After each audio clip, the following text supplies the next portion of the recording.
За сайн байна уу. За манай дараагийн нэр дэвшигч Цэн Даюуш гэж хүн ирсэн байна.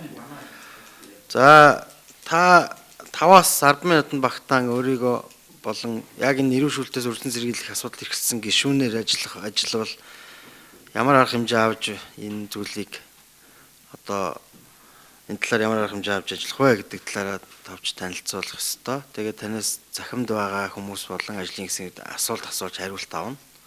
Ийм дэгээр явж байгаа. Та ер нь өчигдөр өнөөдрийн урд зүйлүүдэд харсан бах. Тэгэхээр ойлголт авсан бах те. Өөрийгөө танилцуулаад яах.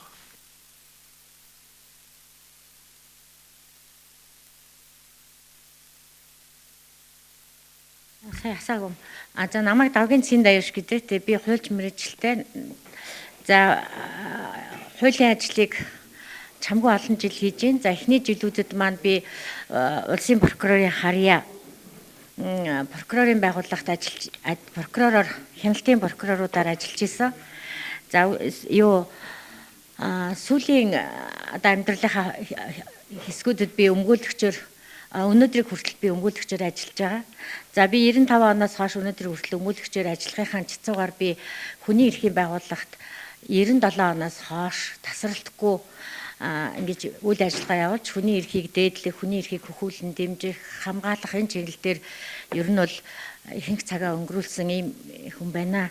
За би эрүүдэн шүүхийн гишүүнд нэрээ дэвшүүлэхдээ яагаад зүгээр л хүн гэдэг эрхэм чанарынхаа хувьд ялтан байна уу, сэжигтэн байна уу, тэрнээсээ үл хамааран яагаад ингээ хүнийхээ эрхийг эдэлж чадахгүй ингээд шаналж зовж тэр шаналлыг яагаад эдлэх ёстой юм бэ гэдэгт бол миний санаа бол ер нь бол зовж явдаг. Тэгээ энийг багч арилгана гэж байхгүй бах зүгээр багч гэсэн анхиц дэвшил гаргахын төлөө хэрвээ миний мэдлэг чадвар хүрдэм бол би ажиллаж үзүүл яат юм бол гэж бодож би энд нэрээ дэвшүүлсэ. Болцсон тий? Болцсон. За танаас асуулт асуухаа илэрхийлсэн 5 хүн байна. За. Хүлзий сайхан, Б болор сайхан, энэ баяр сайхан, Б алтан туяа Ч Батуян гэд.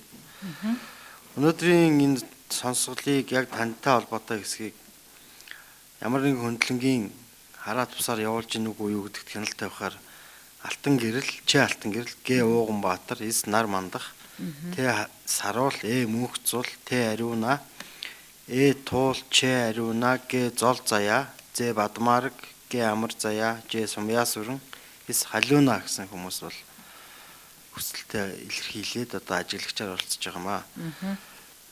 За эхний оролцогч болор сайхан асуулт асуух уу?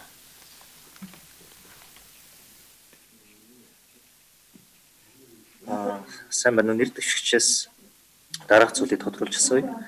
Яг таны хувьд Нөб эрүүдэн шүүхийн эсрэг конвенцийн нэмэлт протоколын агуулгыг яг одоогийн энэ хүний эрхийн үндэсний конвенцийн тухай хуульд хэрхэн нийцүүлсэн гэж үзэж байна вэ? 1-ээс 10 оноогоор үнэлэх юм бол бага нийцүүлсэн бол 1, сайтар нийцүүлсэн бол 10 оноо гэж үнэлэх юм бол хэдэн оноо өгөх вэ? Яагаад энэ оноог өгж байгаа вэ? Тэрийг хэлж өгөөч. Хоёр дахь асуудал маань болохоор та тус механизмын гишүүн болсон тохиолдолд National Inquiry буюу үндэсний хяналт шалгалт хийвэл ханаас яаж эхлэх вэ?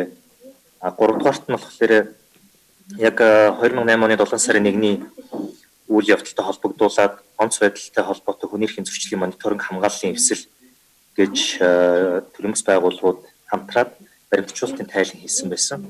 Тэгээ эндээс юу болж харсан бэ гэхээр яг пропоно байдлаар та 7 сарын 1-ний үйл явдал дээр бас ажилласан юм байна гэдгийг үзсэн. Тэгэхээр яг иргэний нийгмийн төлөөлөл байдлаар газар дээр нь ингээд тэр нөхцөл байдалтай нүүртүүлээд ажиллаа явж байхад та яг ямар сургамж авсан бэ? Эргээд тэр сургамжн дээрээ тулгуурлаад төрийн тогтолцоогоо харахад яг юуг өөрчлөмөр, юун дээр анхаармаар санагдсан бэ? Энэ нь тус механизмын гишүүн болсон тохиолдолд таныг одоо юу хийх сан санаачлага шийдэл өөрт тань төрүүлж байгаа вэ? Тэрийг авалцаач. За баярлалаа. За би яг энэ хуулийн дээр бол ерөнхийдөө бол нэг дундажаар би 5 оноо л өгнө гэж бодож байгаа. Яагаад гэвэл энэ хүний эрхийн комиссар болоод энэ эрүүдэн шүүхийн ажиллагаатай холбоотой энэ байгууллагуудаар орох нэрийг нь одоо тент гэдэг ингээд заагаад өгсөн билээ. Тэгэхээр зэрэг энэ нь бол саашаалтаа яагаад гэвэл нөгөө ямар ч байсан эрхийн маань нэгэд өгсөн гэж ойлгосон. За хоёрд за энэ нь бол 5 оноо авсан гэж ойлгох болох юм. За ер нь бол нөгөө хохирогч гэж хүмүүс байна. Эрүүдэн шүүхийн одоо өртсөн хохирогч байг болоод одоо тэднийг нөхөн сэргээх, тэдэнд учирсан хохирлыг одоо барагдуулах механизмын талаар бол ерөнхийдөө бол нэг тийм заалт болсод орсон юм байна гэж би бол харсан. Тэгэхээр зэрэг ийм үндслээр би бол 5 оноо өгж байна. Ер нь бол энэ бас нэг нэр дэвшиж нэр заагаад одоо тийм байгууллагт орж болно гэд нэр заагаад өгсөн нь бол хэдийгээр дэвшилтэй ч гэсэн нөгөө талдаа бас яг явцуу болгочих вэ. Нөгөө нэг орох ёстой газруудын маань үлдээсэн байх вэ гэдэг эмзэглэл бол бас ингээд төрсөн.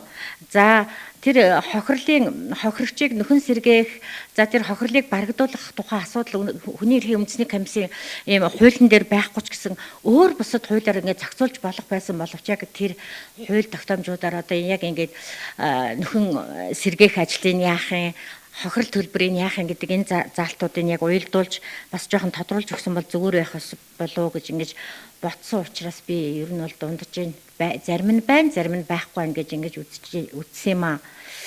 За хоёрдугаар асуулт нь та юу болвол хаанаас ажиллаа эхлэх вэ гэж яах шиг байна. Тэгэхээр би бол мэдээч хэрэг хорих ангиуд, цагдаа хорих байрууд, за тэгээд цэргийн ангиуд, тэгээд цэргийн ангийнхаа тэр сахилгын байрууд бол явж үзэн гэж бодож байна. Дараагийн нэг юм бол сэтгцийн эмнэлгүүд бас энд бол ордог конвенцийн ёсоор бол за мөн бас ингээ хүүхэд хамгааллын асуудлыг авч үзэх юм уу тэрийгээр онцлох юм бол энэ юуны асрамжийн газрууд байгаад байгаа хүүхэд хамгааллын гэдэг энэ асуудлаар за мөн одоо яг тэр хүчирхийллийн эсрэг хүчирхийллийн одоо хохирогч болсон нөхдүүдийг хамгаалдаг энэ хамгаалтын бас байрууд байгаа, төрийн бас байгууллагатж байгаа, төрийн байгууллага цагдаагийн юунд орж байгаа. Энэ байруудад ч гэсэн бас бид нар бол орж үзэх шаардлагатай л гэж би бол яг ингэж харж байна. За дараагийнх нь нөгөө 7 сарын 1 гэсэн тий. За 7 сарын 1-нд бол төрийн бас байгууллагууд эвсэл болоод яг энэ нөгөө үйл явцад нь баримтын үнэлгээний одоо мониторинг хийж баримт бичиг гаргасан. За мөн одоо яг энэ хуулийн байгууллага цагдаагийн байгууллагад мөрдийн шалгаж эхлэхээс эхлүүлээл одоо энэ яг энэ эрүүгийн хариуцлага оногдуулах хүртэлх хугацаанд нь бол бас ингэж 2 үе шаттайгаар мониторинг хийсэн. За энэ процессыг ингээд хараад явхад бол надад ямар сэтгэл төрсөн бэ гэхээр эхний ээлжинд нь бол энэ шийдвэрийг гаргаад онц байдал зарлаад яг энэ хүмүүсийг жагсаалт цуглаан хийгээд өөрийнхөө үзэл бодлыг илэрхийлж явах үед нь энэ бол өөрийнхөө үзэл бодлыг илэрхийлж байгаа иргэд шүү гэж хардаг төрийн түвшээдтэй байсан бол энэ асуудал гарах байсан уу үгүй юу? Энийг яагаад бид нар энэ өндөр албан тушаалын хүмүүсээс энэ хүний эрхийн мэдлэгтэй байхыг шаардаж болдгүй болоо гэдэг бодол төрж исэн. За дараад нь бол юу гэж бодож исэн процесс дороор явуулцж яхад яагаад цагдаагийн байгууллага одоо хүмүүсийг ингээд хүний эрхийг хэр зэрэг хангасан бэ? Яаж хангасан бэ гэдгээр нь ажлын дүгнэхгүй. Та хичнээн хүн торгосон бэ? Та хичнээн эрүүгийн хэрэг одоо илрүүлж мөрдсөн бэ гэдгээр ажлын дүгнж ингээд цол хэрэгэм олгодог. Энэ өөрөө механизм бол манай яг энэ дэр алдаа харагддсан болов. Энэ механизмыг яаж өөрчлөх нь зүйтэй юм болоо гэж ингэж бодож бас сэтгэл бол завинж исэн. За ер нь тэгээд яг энэ чиглэлээрээ бас нөгөө Тэмүүжин сайд байх үед нь бол би тэгэд уул нэг тийм нэг цагдаагийн байгууллагыг яавал одоо хүний эрхэнд дээдлсэн хэлбэрээр энэ ажлын дүгндэг вэ гэсэн юм юу үзүүлэлт уулна гаргаж өгсөн. Тэгээд тэр яг одоо чухамдаа хэрэгжиж байгаа юу үгүй юу гэдэгт бас мэдэхгүй байна. Яагаад гэвэл дотор нь ажиллаж үзээгүй тэрийг яг эргээд нөгөө хянаж яг энэгээрээ хянаж гинэ үгүй юу гэдгийг мэдэхгүй байгаа учраас юм. Тэгэхээр ер нь бол нөгөө хүний эрхийг дээдэлдэг тэрл явц тэрл одоо хүмүүсийн ажлыг дүгнэхтэй хүртэл энэ өөрөө их чухал байна гэдгийг л харж өөрчлөх юмсан гэж бас бодож л явсан л да. За Алтан туяа.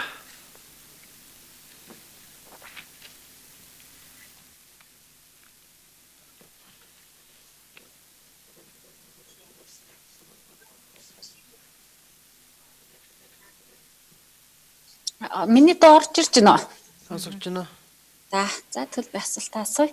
Тэгэхээр өөрөө прокурорын байгууллагт бас ажлын гараагаа хийж ирсэн байна. Тэгээд дараа нь хүний эрхийн чиглэл өмгөөллөөр ингээ явж явах энэ хоёрын хооронд одоо хийх байгаа ажилтнаа прокурорын тэр үед хийжсэн хяналтаас одоогийнхоо хийх хяналтыг гэхэр өөр төвшөнд хийн гэж бол харж байгаа гэдгийг нэгдүгээрт бол асууя. Хоёрдугаар зэрэгт нь ер нь бол хорих байгууллагуудаар яваад яг ингээ хяналт шалгалт хийгээд ч юм уу ер нь байдлыг ингээ үзээд явж байхад бол мэдээж хүмүүс бол их юунд депресд бол ордог.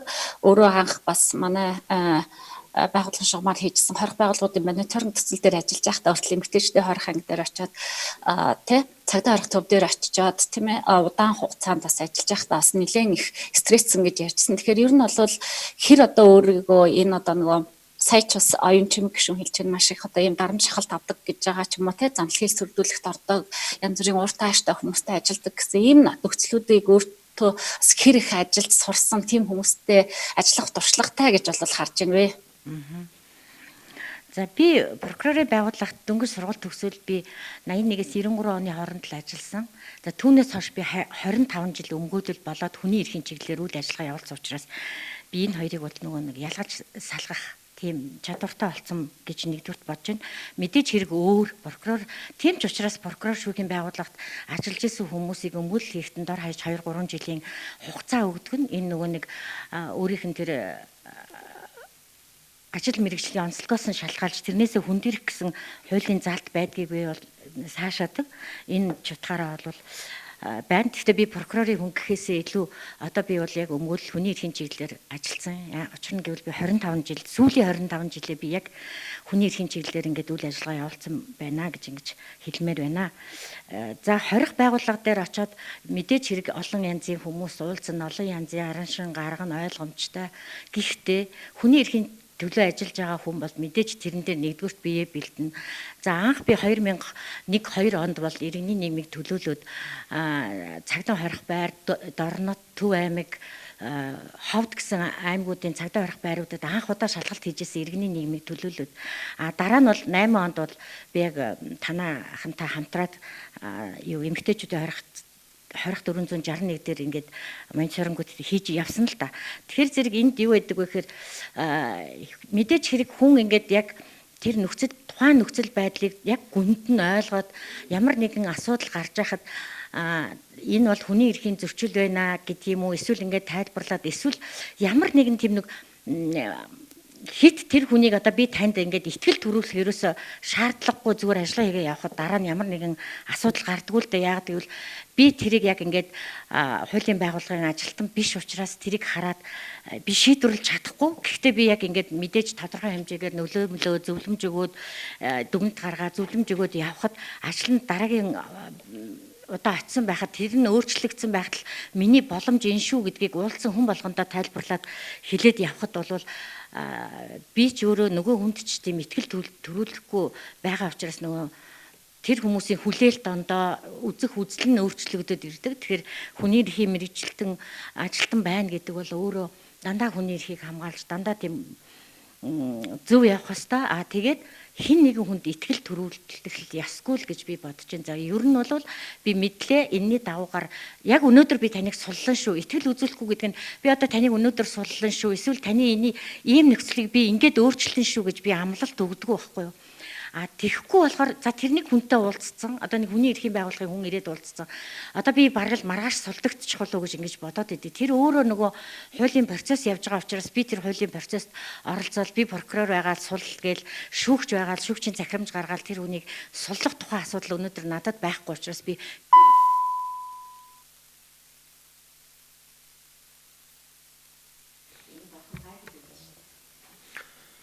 за Дондоо гэж хүн асуулт асуув. За би Сэн дэвш өмгөөлөгчийг сүүлийн одоо 25 жилээр иргэний нийгмийн байгууллагад ажиллаад за мөн түүнийхээ хажуугаар одоо өмгөөл хийж исэн энэ бүх процессыг мэдэх юм аа. Тийм учраас олон ажлуудаар бас ингэж хамтарч ажиллаж байлаа. За түүний нэг жишээ бол одоо түүний өрсөлийн хорих байрууд дээр урьдчилан хорих байруудад хамт бас ажиллаж мониторинг хийж ялаа. За мөн хүн худалдаалах гэмтрийн анхны одоо хохирогчдын эрх ашиг хамгаалж ажиллаж байсан ийм туршлагатай эмэгтэй. За мөн хүний эрхийн одоо хандлага төлөвшсөн ийм эмэгтэй гэж ингэж хамтарч ажилласан хүний хувьд бол давч тайлбар хийя гэж ингэж бодсон юм. За хоёр дахь асуултын хувьд бол та хүний эрхийн байгууллагуудад ер нь олон улсын гэрээ конвенцуудыг хэрэгжүүлэхийн талаар ихтгэл, зэрэгцээ ихтгэл, мөн сүүдрийн ихтгэл гэх мэтийн ийм олон ажлуудад оролцож явсан. Та энэ талаараа давч мэдээлэл хийхгүй юу гэсэн асуулт.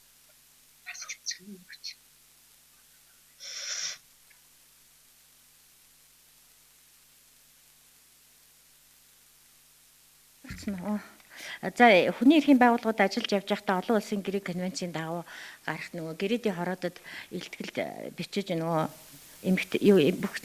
бүх эмэгтэйчүүдийг язгуурлан гадуурхах бүх хэлбэрийг устгах тухай энэ конвенцийн хороонд сүүдэр илтгэл бичигт нь зөвхөн зарим нэг нөгөө жишээ баримтуудаа ингэж өгж оролцож исэн. За нүүбийн шинэ механизм бий болсон UPR буюу нөгөө нээлттэй ил додтын хилцүүлэгт 7 сарын 1 ба хүний эрх гэсэн илтгэлийг одоо хүний эрхийн байгууллагатай хамтарч баг болж нэг салбар энэ бичээд тэрийг одоо Женевт очиж ингэж хилцүүлэгт нь бас оролцож явсан.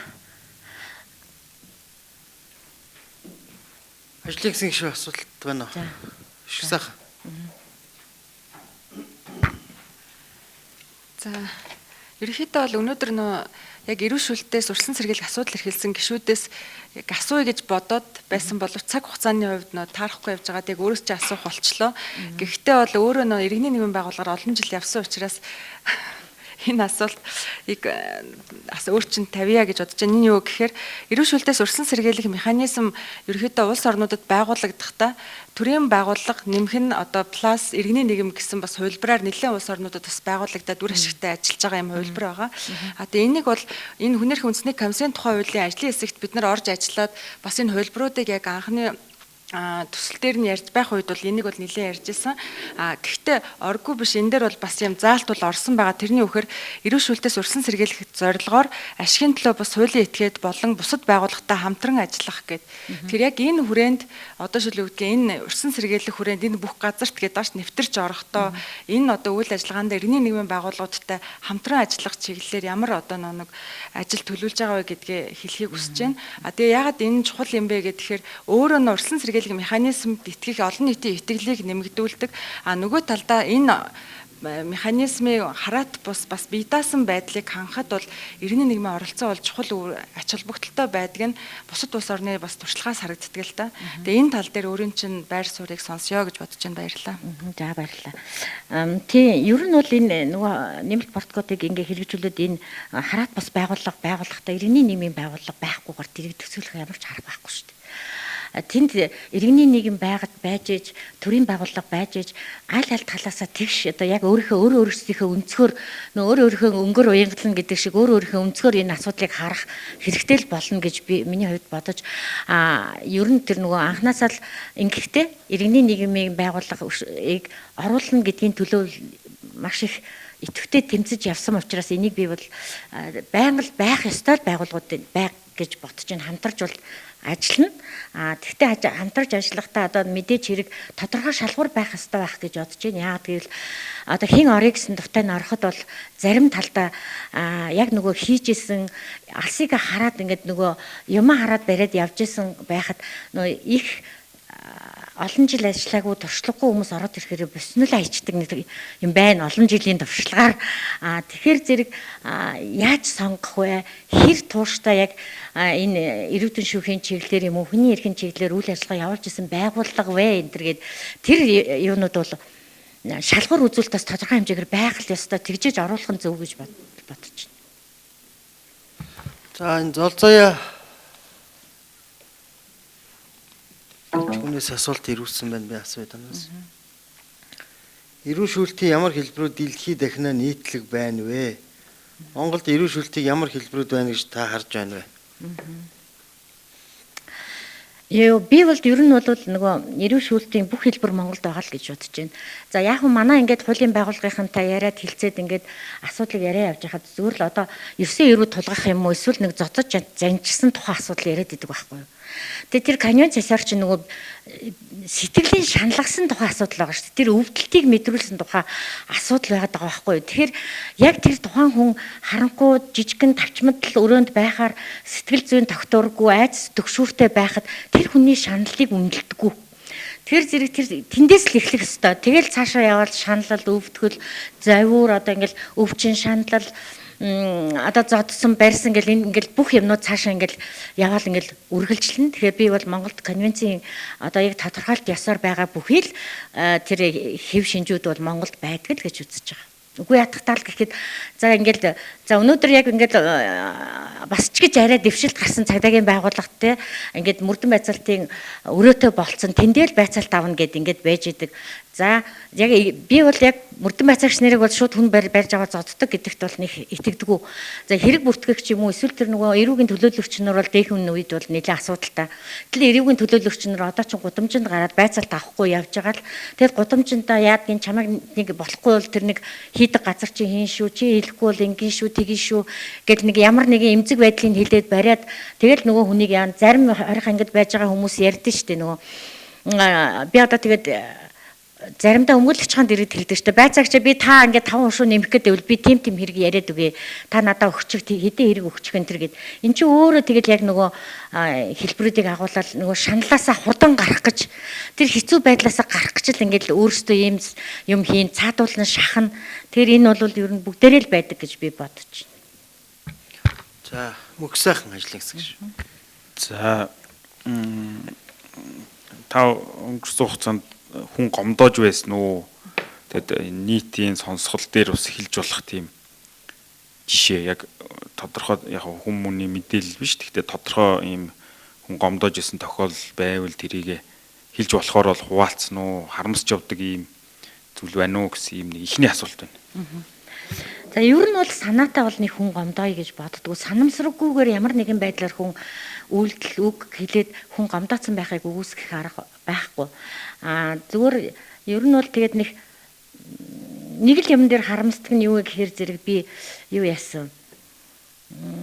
Нэг хэрэг байгаад би давъя гэсэн чинь нөгөө хүн маань давахгүй гэсэн байхгүй юу. Тэгээд нөгөө түрүүнд нь би нэг хаширцсан давхгүйгээд байхад нь би өөрөө өмгөөлөгч нь давна гэдээ давчингуудаа нөгөө хүнээ жоохон хүндрүүлсэн байхгүй юу. Тэгээд дараагийнхаа хүнийг нөгөө өөрөө тэр тэгж чадахгүй аюу ойрхон тийм юм болцсон болонгуудаа би даваагүй үлдээгээд тэр хүнд би арай жоохон хүнд яд өгүүлчихвөө гэж би тэрэндээ аюу харамсч явдаг. Тэгээд тэрнийг юу нуугадах ч байх уу да. Ер нь бол би хүн юм чинь алдаж онно хүн гомдоосон байвал ер нь гэхдээ одоо тэг хэрвээ гомдоосон бол уучлаарай гэж хүмүүсээс үсий гэхдээ санаатаа бол яг хүн гомдооё гэж боддгүй.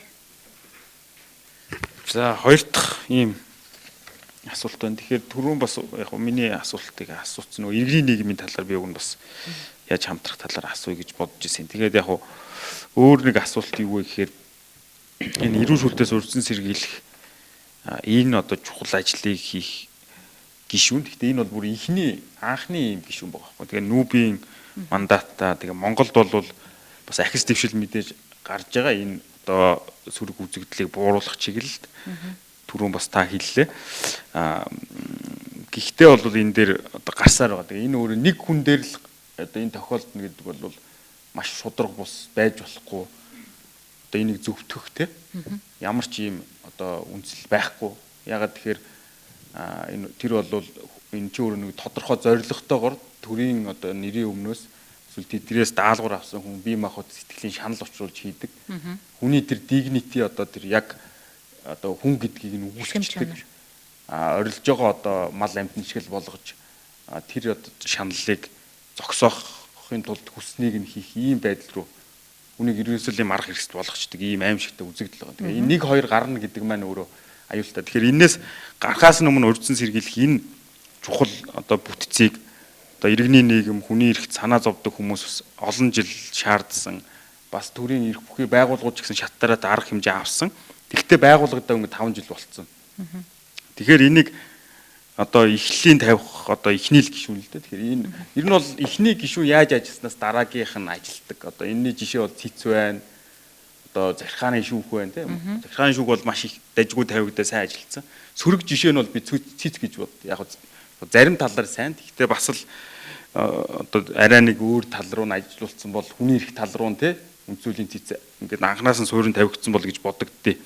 Тэгэхээр яг ийм та бол энэ чинь ийм зүгээр таны хийж байгаа үйлдэл хэрвээ томилогдлоо гэхэд үйлдэл болгон бол ингээд дараагийн хүний хийх тэр юу уламжлалыг эхлүүлнэ. Тэгэхээр та яг одоо энийг зөвөр нь эхлүүлж энэ сөрөг үзэгдлийг одоо багасгах урьдчилан сэргийлэх дээр яг тодорхой ийм зүйлээс одоо томилогдлоо гэхэд ийм зүйлүүд хийнэ гэдгийг тодорхой зүйлүүдээ одоо бодож төлөвлөж байгаа зүйлээ хэлэх боломжтой юм. Яг зүгээр би төсөөлөхдөө би бол тэгж л бодож байна. Эхлээд ерөөсөө энэ эрүүдэн шүүх явдал бол хүний эрхийн зөрчил юм аа. Хүний эрхийн зөрчил гэдгийг одоо яагаад энэ хүний эрх зөрчил болж байгаа юм бэ гэдгийг хэрэгжүүлж байгаа энэ хүмүүст нь ойлгуулах хэрэгтэй юм байна гэж. Тэгээд одоо дараа нь тэр одоо ч бас гайгүй болсон байх. Би ч нэг олон жил юу цагтаа орох байруудаар ороогүй. Ер нь гайгүй болсон гэж хараад байгаа. Тэгтэл тэр байр сав тэгэл адаглал одоо яг ингээл 5 сарын 1-ээс цагтаа орох байрууд шарангууд халаалт байхгүй. Гэтэл тэнд хүн бүтэн 24 цаг амьдарч байгаа байхгүй юу? Тэгтэл чинь тэрийг хүн гэж үзэхгүй өөрөө чи хэлдгэр амтан болгоод даарж исэн ч хамаагүй. Гэтэл яг бид нэр гэртээ болохоор зэрэг 5 сарын 15 хүртэл байр авдаг.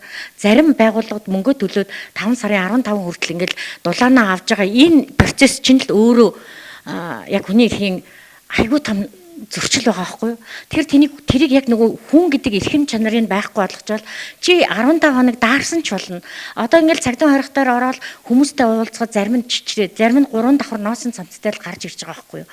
Тэр эн чи өөрөө хүн гэдэг тэр юмыг ойлгохгүй байгаа учраас яг энэ дулаан мулаан өгдөг, барьдаг, гэрэл тог ям байдгийн үнэхээр хорих шаардлагатай бол хорьсон л юм бол тэрийг яг хүн гэдэг утгаар нь хайрлж хүндэлж тэрийг авч явах хэрэгтэй байх болохоор яг эдийн засгийн хувьд нь тэр техникийн хувьд нь урьдчилан сэргийлэхтэй хамт яг зэрэгцээд одоо яг энэ яг тэр ахуйн нөхцөлд нь юу хэрэгтэй байгаа юм бэ гэдгээс бас ажиллаа эхлэх нь чухал байх гэж л бодож байна.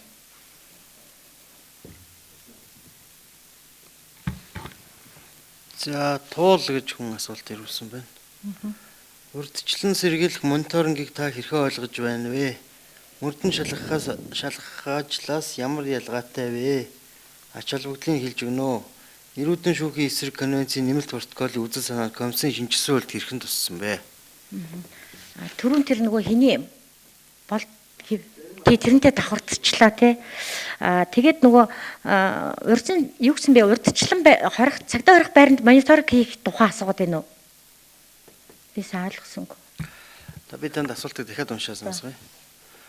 Урьдчилан сэргийлэх мониторингийг та хэрхэн ойлгож байна вэ? Мөрдөн шалгахаас ямар ялгаатай вэ? Эрүүдэн шүүхийн эсрэг конвенцийн нэмэлт протоколын үзэл санаа. За энийг бол та түрүүн хэлсэн учраас давхцаж гэж үзэж байгаа бол тэг эхний хоёр асуултанд хариулчих болох юм байна. Урьдчилан сэргийлэх мониторингийг та хэрхэн ойлгож байна вэ? Мөрдөн шалгахаас ямар ялгаатай вэ гэж. Мөрдөн шалгах ажиллагаа урьдчилан сэргийлэх ажилд мониторинг хийн гэдэг чинь хоёр өөр асуудал л да. Мөрдөн шалгах гэдэг бол тэр байцаан юу вэ? Хэрэг хянаа шийдвэрлэх тухай хуульд заасныхаа процессын дагуу явагдана. Урьдчилан сэргийлэх мониторинг гэдэг нь бол энэ ажил дээр одоо хяналт шинжилгээ үнэлгээл өгнө гэсэн ойлголт байхгүй юу? Тэгэхээр би бол тэр хоёр өөр ойлголтоо л гэж ойлгож байна.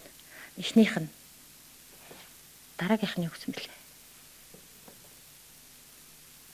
Хоёр өөр асуулт. Дараагийнх нь юу гэсэн бэ? Дундах юм. Мөрдөн шалгахаас ямар ялгаатай вэ гэдэг. Харин тийм өөртөө ялгаатай шүү дээ. Тийм нэг нь бол мөрдөн шалгана гэдэг нь тусгай хянаа эрүүгийн хэрэг хянаа шийдвэрлэх тухай хуулиар зохицуулагдаад мөрдөн шалгаа явуучих нь урьдчилан сэргийлэх нь гэхээр энэ ажиллагаанд нь одоо юу байна гэдэг дээр нь хяналт үнэлгээ шинжилгээ хийгээ явуулчихна л гэсэн үг байна л та. За одоо сүүлийн асуулт байх шиг энэ сүхгэрэл гэж үнэс ирүүлсэн байна. Гар нүцгэн мэрэгжлийн чадвах сул нутаг дэвсгэрийн цагдаагийн ажлын үр дүн илрүүлсэн хэргийн тоогоор дүгнж байгаа нь өөрөө эрүүл шүүлтгийг баталгаажуулсан асуудал биш үү? Эрүүл шүүлт автгаарсны суур шалтгаан юунд байдаг гэж та дүгнж байгаа вэ? Ер нь л тэгж дүгнээд сая хэлсэн. Тий. За ойлголоо. За ажлын хэсгийн гишүүдээс өөр асуулттай хүмүүс байна уу? За тэгвэл баярлалаа танд ингээд амжилт хүсье бид. За дараагийн оролцогч Наранбаатар гэж хүн бол оролцоо илэрхийлсэн. Тэгвэл бид томилгооны сонсгол болно гэдэг зарыг өөрт нь хүргүүлсэн. Тэгэд өөрөө болохоор яг одоо ажлын хэсэгт өнөөдрийн байдлаар албан ёсоор хүсэлт гэдэг юм уу бичгээр илэрхийлсэн зүйл бол алга байна. Тэгэд манай хууль зүйн байнгын орны ажлын албар бол манай референтийн утас руу мессеж бичсэн байлээ. Хүндэтгүү үзэх шалтгаантай говалтайд явж гин гэж. Тэгэхээр тэр хүндэтгүү үзэх шалтгаан гэдгийг тэр хүн өөрөө тогтоогод ингээд явах нь хэрэг нийцтэй зөв юм болдоо гэдэг дээр бол эргэлзэж байна. Нэгдүгээр. Хоёрдугаар энэ бол томилгооны сонсголд орох ёстой гэж бол журам дээр байгаа. Журамтай бүх оролцогч танилцсан. Энэ сонсголд ороогүй нь бол өөрөө эргээд энэ бүртгэлээс бас хүнсэл болно гэж журам дээр тодорхой бичсэн байгаа учраас энэ хүн бол хүлцэж ирж чадахгүй тодорхой боллоо. Тэгэхээр энэ асуудлыг одоо дараа ажлын хэсгийн урал дээр яриад тэгээд энэ яах ирэхгүй гэдэг тогтоол юм албажуулаад гаргаж таарах юм шиг байна. За тэгэхээр өнөөдөр ингээд бид 2 өдрийн турш нийт 18 хүнтэй сонсголын асуудлаар 18 хүнтэй ярилцлага хийлээ. Онлайнаар хүмүүс орж асуулт асуулаа. Үүнд бол одоо талархууштай нэг зүйл одоо хэлэх хэрэгтэй байна гэж бодож байна. Юу гэхээр Монгол улсад хүнсэл заасан хүний эрх хэрэгжүүлээг баталгаатай хангах үүднээс байнгын нүдчих болж идэг, байнгын анхаарал тавьж идэг энэ хүний эрхийн чиглэлийн төрийн бас байгууллагууд маш их идэвхтэй оролцлоо. 2 өдрийн турш оролцлоо. Дээрээс нь яг энэ хүний эрхийн чиглэлээр дагна судалдаг эрдэмтэн судлаачд оролцлоо. Яг энэ чиглэлээр асуудлууд асуулаа. Тэгэхээр зүгээр нэг зүйлийг би бас тодруулж хэлмээр байгаа. Юу гэхээр энэ 18 оролцогчоос одоо 5 6 нь ажлын хэсэг шалгаруулна. Шалгаруулад хууль зүйн байнгын оронд хөргүүлнэ. Байнгын орооны гишүүд дэмжих юм бол их хурл руу оруулаад тэгээд энэ процесс ингээд цааш өргөлөө явнаа. Тэгэхээр үлдсэн 13 хүн бол бас бүгд энэ чинь санал санаачлаг гаргахаа илэрхийллээ. Бүгд үнэхээр бодууштай зүйлүүдийг ярьлаа. Хэрвээ тэр сонгогдсон 6 хүн бол одоо энэ 2 өдрийн сонсголыг дахин давтаа үзэж тэгээд энэ бусад оролцогчдын сонгогдоогүй бусад оролцогчтойгоо гаргаж байгаа ярьж байгаа зүйлийг одоо яг хэрвээ сонгогдоод комиссийн гишүүн болоод явд юм бол бас амьдралаа практик дээр хэрэгжүүлээд яваасаа гэж ийм чухал үнэтэй зүйл боллоо гэж бид бүхэн бол харж байгаа. Тэгээд ажлын хэсгийн гишүүдтэй их баярлалаа. Тэгээд энэ оролцогчдоо, ажиглагчдаа их баярлалаа. Тэгээд ингээд 2 өдөр амжилттай зохион байгууллаа. Сонсголоо. За ингээд сонсголын хаасны мэдэгдъя.